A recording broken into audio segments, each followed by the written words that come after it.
มีแต่โตอ่อนนะพี่น้อง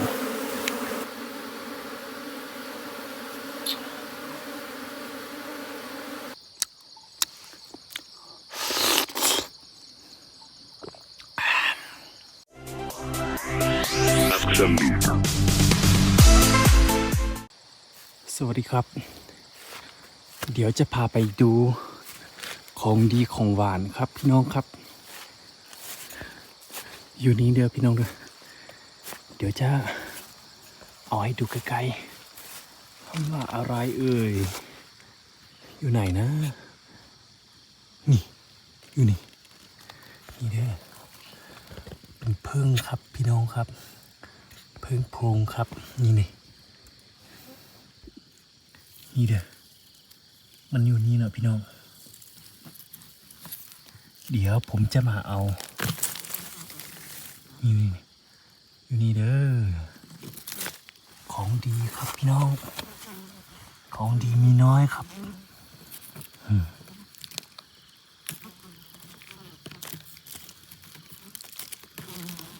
นี่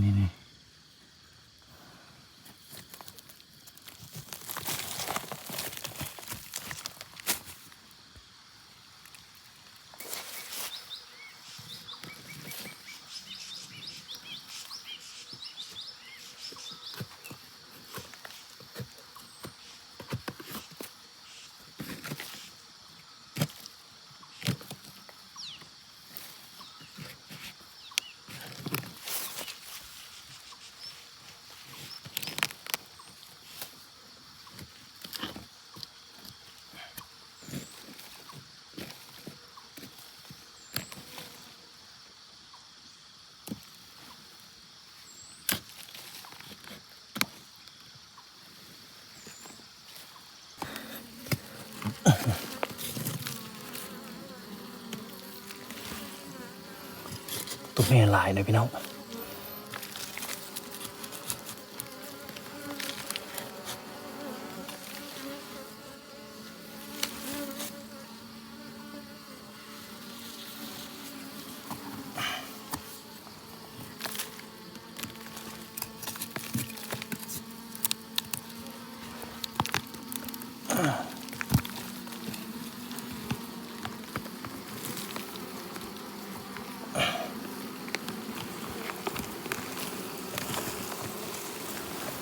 นี่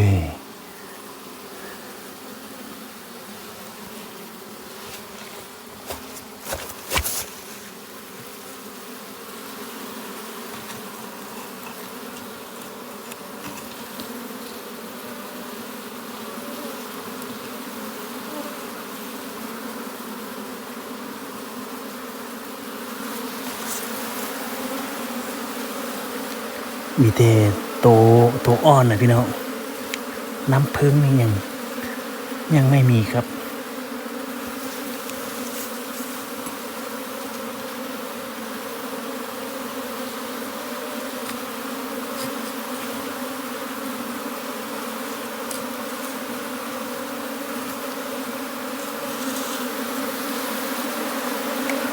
นี่เด้อน้ำพึ่งนี่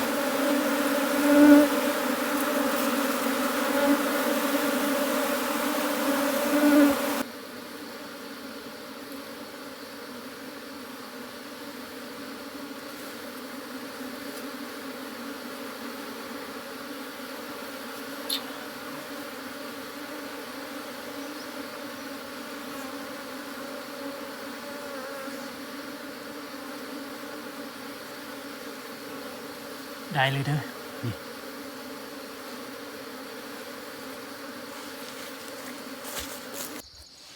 นี่เด้อพี่น้องเลยเดี๋ยวจะมากินน้ำหวานนะพี่น้องนี่น้ำหวานสดๆเนี่ย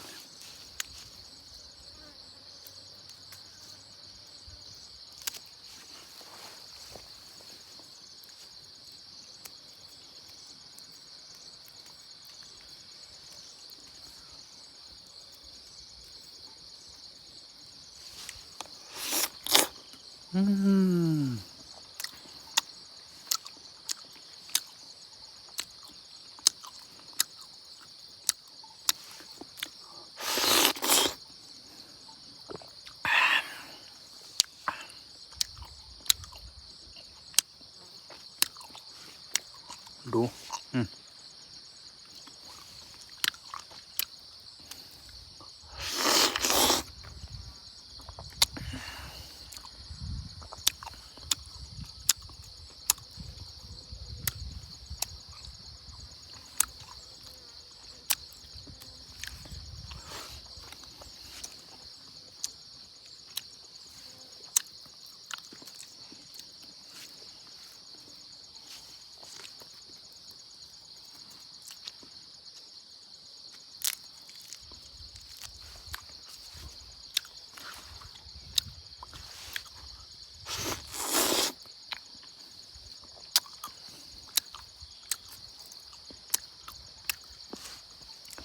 วานมากๆเลยพี่น้อง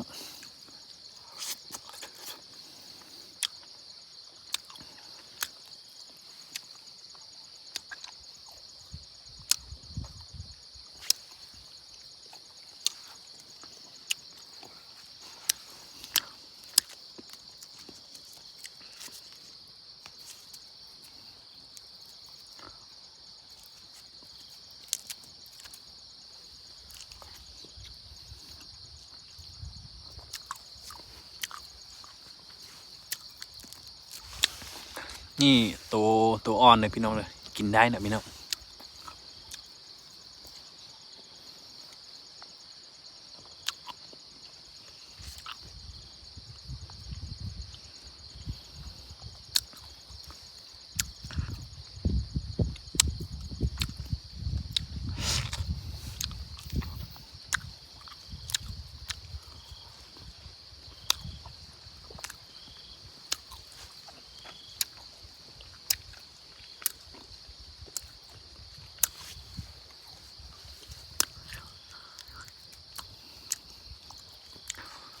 เดี๋ยวนี้ผมจะเอาไปเผาไฟกินนะพี่น้อง